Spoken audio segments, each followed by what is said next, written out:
अगर आप बीजेपी सरकार के कार्यकाल को देखेंगे तो आप पाएंगे कि दलित और कमजोर तबके के लोगों के खिलाफ एक साजिश रची जा रही है।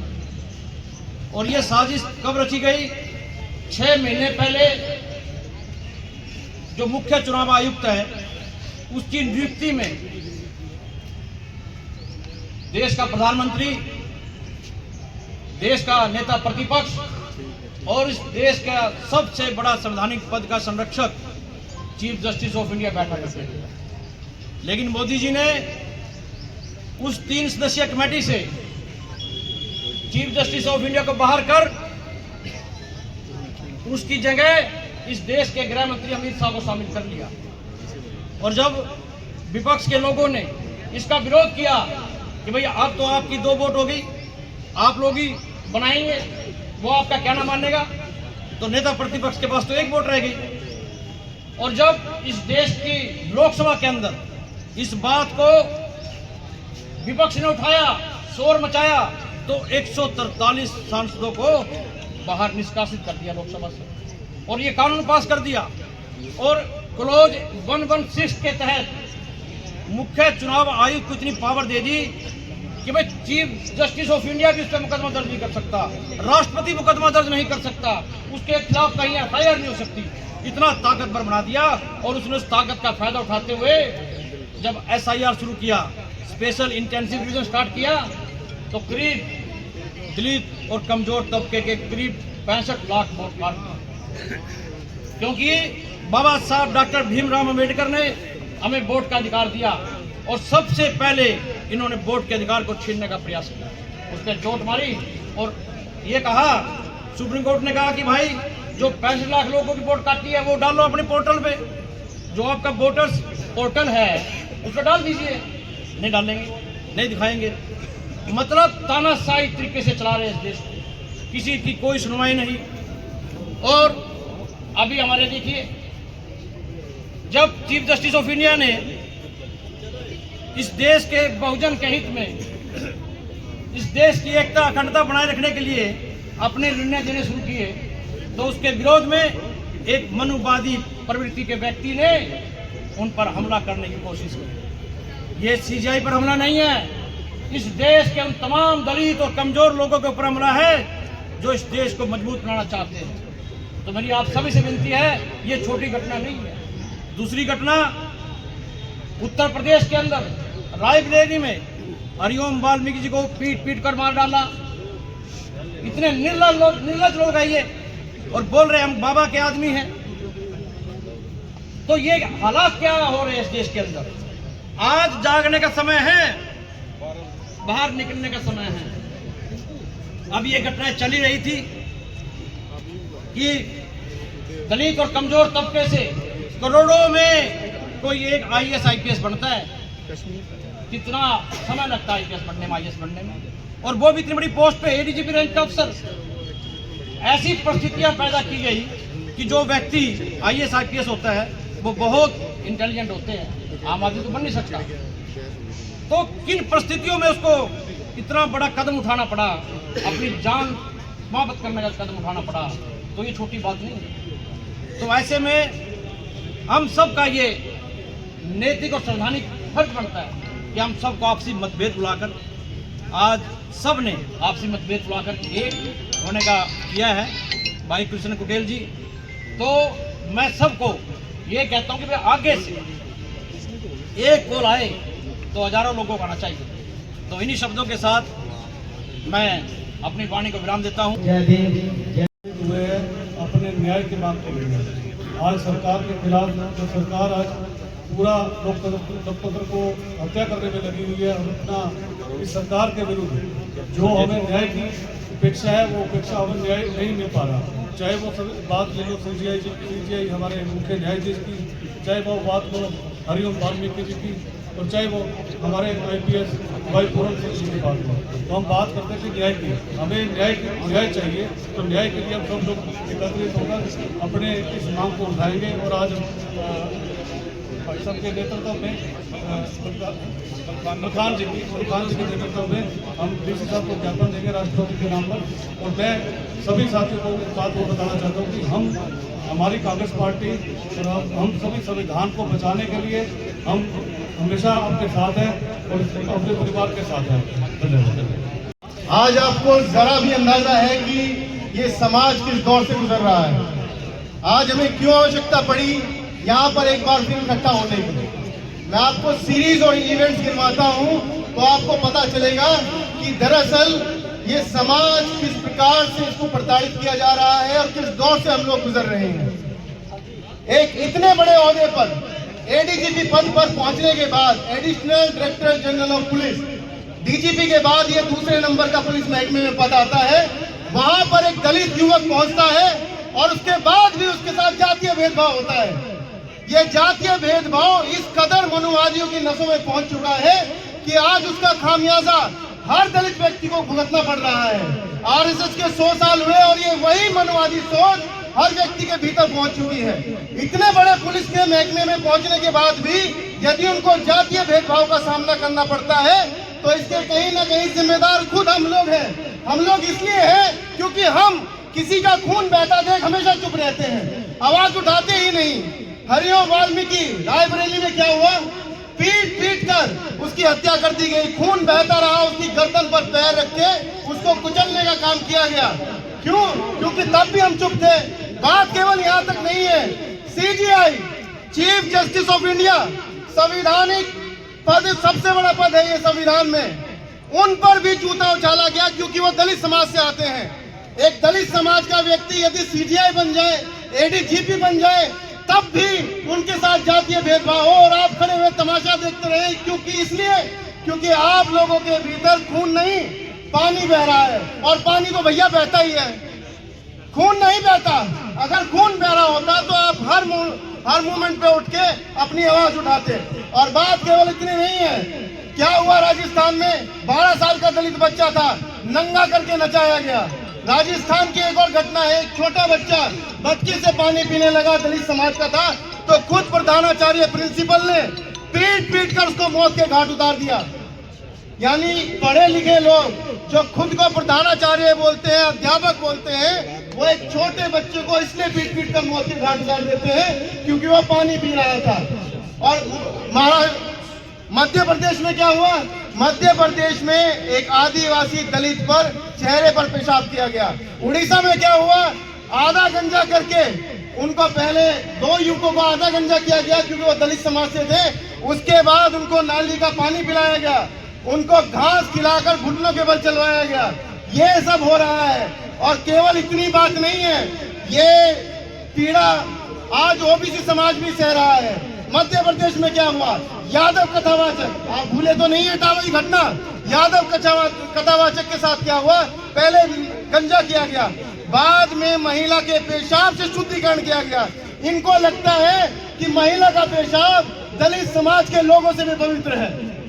और इस प्रकार की घटनाएं केवल इसलिए होती है क्योंकि हम लोग खामोश रहते हैं। आज एडीजीपी वाई पूर्ण कुमार के लिए हम लोग इकट्ठा हुए हैं, हमें एकजुट होने की आवश्यकता है। अभी मैं देख रहा हूं कि कितने सारे लोग केवल पीछे खड़े हैं, केवल वो बात सुनने का काम कर रहे हैं, उनकी कोई भागीदारी मुझे यहाँ नजर नहीं आती। हम सबको एक होना पड़ेगा, इकट्ठा होना पड़ेगा और ये जरूरी है अपनी आवाज को सत्ता तक पहुंचाने के लिए, गूंगी बहरी सत्ता तक पहुंचाने के लिए। मेरे साथ पूरी आवाज से, पूरे जोश से बोलेंगे, जय जय जय जय जय भीम, जय भीम, जय भीम। आवाज गूंजनी चाहिए, जय जय जय जय जय भीम, जय भीम, जय भीम, जय जय जय जय जय भीम, जय भीम, जय भीम। मनुवाद मिटाना है, संविधान बचाना है, मनुवाद मिटाना है, संविधान बचाना है, मनुवाद मिटाना है, संविधान बचाना है। आप लोगों से ज्यादा तेज तो मेरी आवाज है, जोर से बोलिए, जोर से। मनुवाद मिटाना है, संविधान बचाना है, जय जय जय जय जय भीम, जय भीम, जय भीम, जय जय जय जय जय भीम, जय भीम, जय भीम। धन्यवाद भाई।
जिला कनाल कांग्रेस पार्टी की तरफ से आज अपने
जैसे जो सुसाइड हुआ और उसके बाद हरियाणा सरकार जो है कि आज सोई हुई है।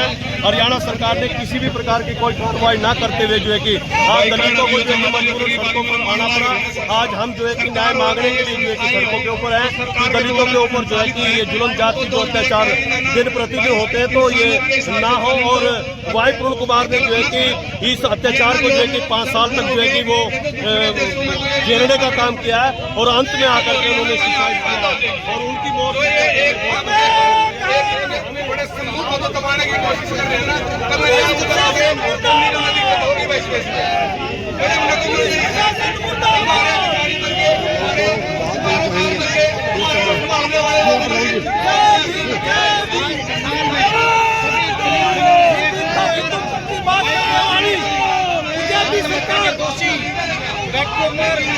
सरकार डीजीपी और एसपी पर जेल में डाला जाए।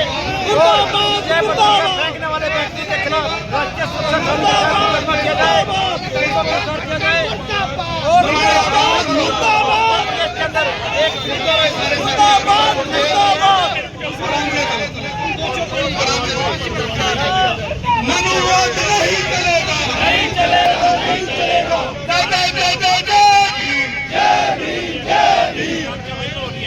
करने के लिए तो भारतीय सरकार या तो समझ जाए, नहीं तो इस देश में ज्यादा माहौल खराब हो जाएगा।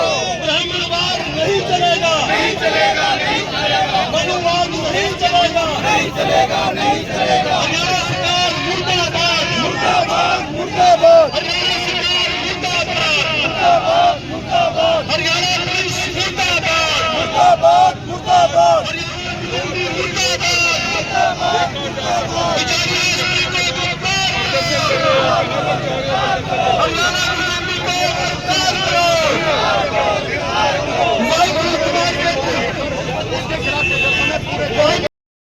प्रदेश के अंदर त्राही मची हुई है।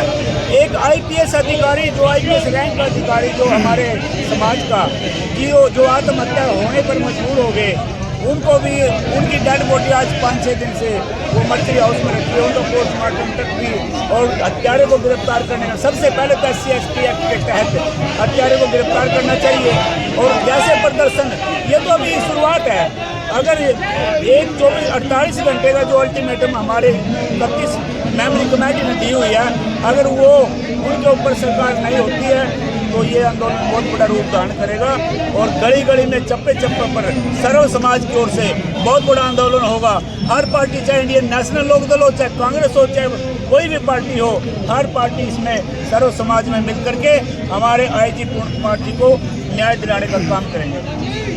क्या लगता है सर, अभी तो आरएसएस के 100 साल पूरे हुए और ऐसी घटनाएं शुरू हो गई है? उन्होंने ये अपनी हमारे जो दलित समाज के हमारे जो ऑफिसर हैं वो ये काफ़ी संख्या में हमारे जो ऑफिसर यहाँ भी खड़े हैं, आरएसएस के 100 साल पूरा होने पर वो एक आदमी की बलि देने का काम शुरू कर रहे हैं। आरएसएस ने कभी देश का भलाई नहीं सोचा, आरएसएस ने कभी समाज का भलाई नहीं सोचा। आरएसएस तो एक मतलब उग्रवाद किस्म का संगठन है और वो जो मनुवादी विचारधारा को आगे बढ़ा के चल रही है। इसलिए हम सरकार से मांग करते हैं, हम प्रशासन से भी मांग करते हैं कि हमारे जो इतने बड़े काबिल ऑफिसर आज जो इस देश में प्रदेश में नहीं रहे, जिन्होंने जो अपनी जीवन लीला समाप्त करी है, उनको न्याय मिले, उनके परिवार को न्याय मिले, उनके परिवार को सुरक्षा मिले और सर्व समाज के साथ भी न्याय हो। आगे की क्या रणनीति रहेगी आप आगे की रणनीति जो हमारी 31 मेंबरी कमेटी है, जो भी मैं दिशा निर्देश सर्व समाज देगा उस पर हम विचार करेंगे, उसके साथ हम मिलकर चलेंगे। जी हैं, उनके ऊपर भी जूता फेंका गया,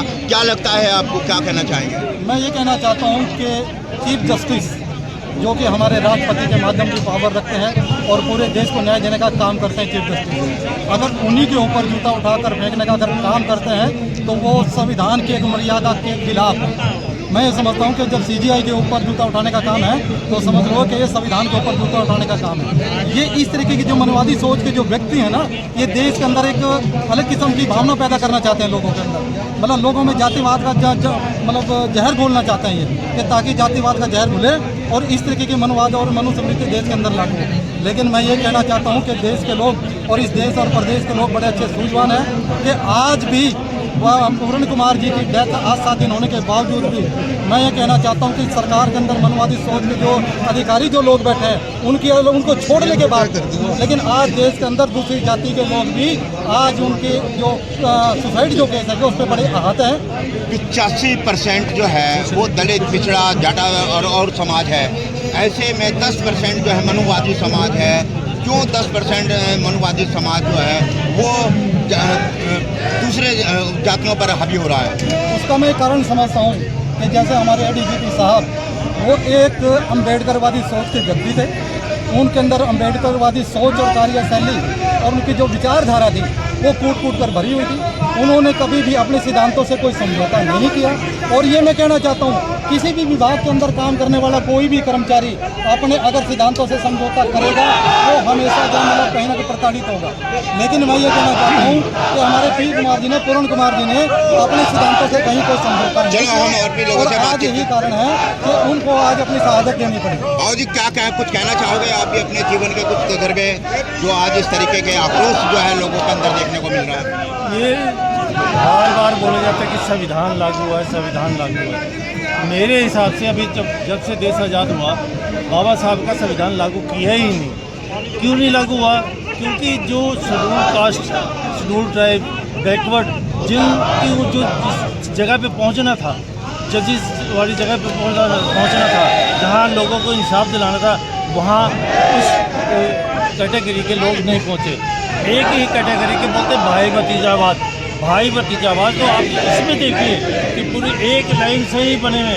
अभी हाल ही में 35 आदमियों की जो लिस्ट निकाली इसमें मध्य प्रदेश में, उसमें एक भी शेड्यूल कास्ट, एक भी जन्म बैकवर्ड का जज नहीं दिया गया। ये है भाई भतीजावाद। जो ये बोलते हैं कि भाई भतीजावाद एससी में ये होता है, उसी में एससी में कैटेगरी को और ना ही आरक्षण ठीक तरीके से लागू किया जाता है। अगर जब कोई एससी का आदमी आ भी जाता है तो उसको इस तरीके से चारों तरफ से दबाया जाता है ताकि वो अपने आदमियों का सपोर्ट न कर सके। क्या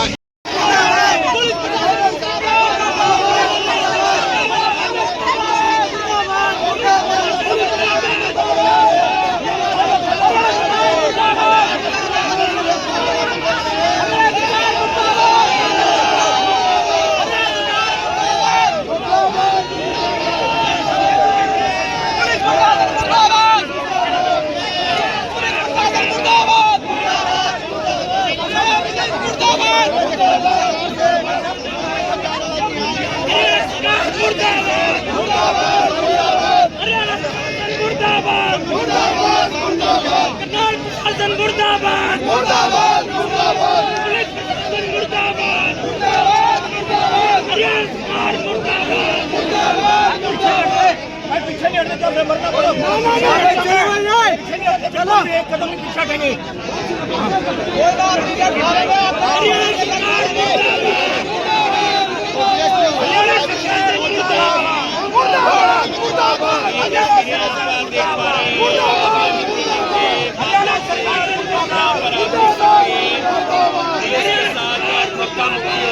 नजर आ रही है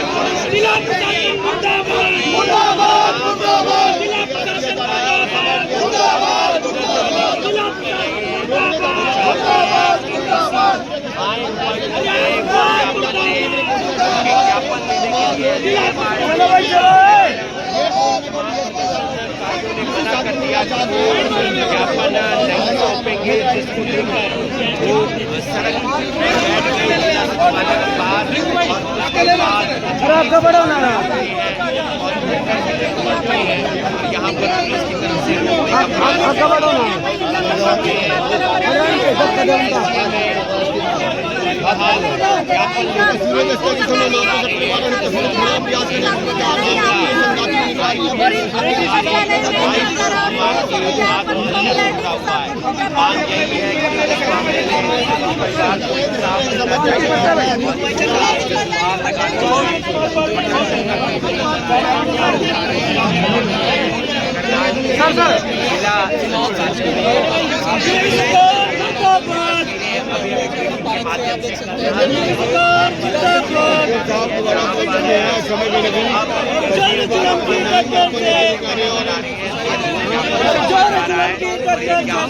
हमारा नारा है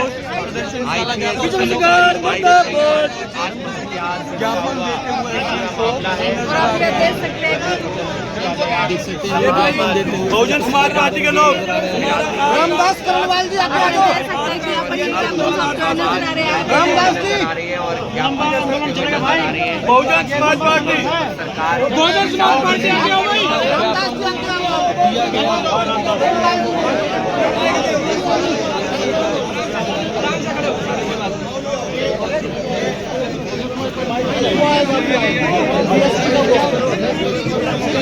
अरे भाई बोलो तो शाम तक गिरफ्तार होने चाहिए, नहीं चाहिए?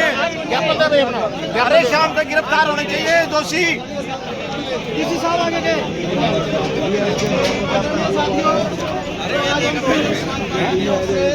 आजा भाई, आगे जा, आगे आगे। अरे नो पूछो कब तक गिरफ्तार करेंगे, ये पूछो भाई। डीसी साहब आए नहीं गए, डीसी साहब आने चाहिए भैया।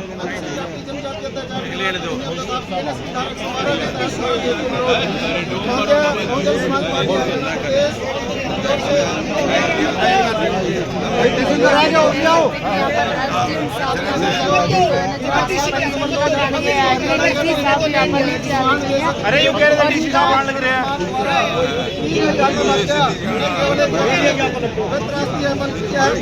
मानसिकता का भव्य प्रतिबिंब है जो आज भी हमारे में व्याप्त है। श्री भाई कुमार की नोट और डाइनिंग विश्लेषण के मुख्य अंश हिंदी अनुवाद। मैं एक ईमानदार अधिकारी था, लेकिन मुझे मेरी जाति के कारण बार बार अपमानित किया गया। मेरे वरिष्ठ अधिकारी डीजीपी शत्रुजीत कपूर और एसपी रोहतक नरेंद्र बिजरानिया ने मुझे मानसिक रूप से प्रताड़ित किया, मेरी छवि को धूमिल किया और मुझे आत्महत्या के लिए मजबूर किया। मैंने कई बार उच्च अधिकारियों की शिकायत की, लेकिन मेरी आवाज़ को दबा दिया गया। मैं यह कदम मजबूरी में उठा रहा हूँ। मेरी मृत्यु के लिए यह अधिकारी जिम्मेवार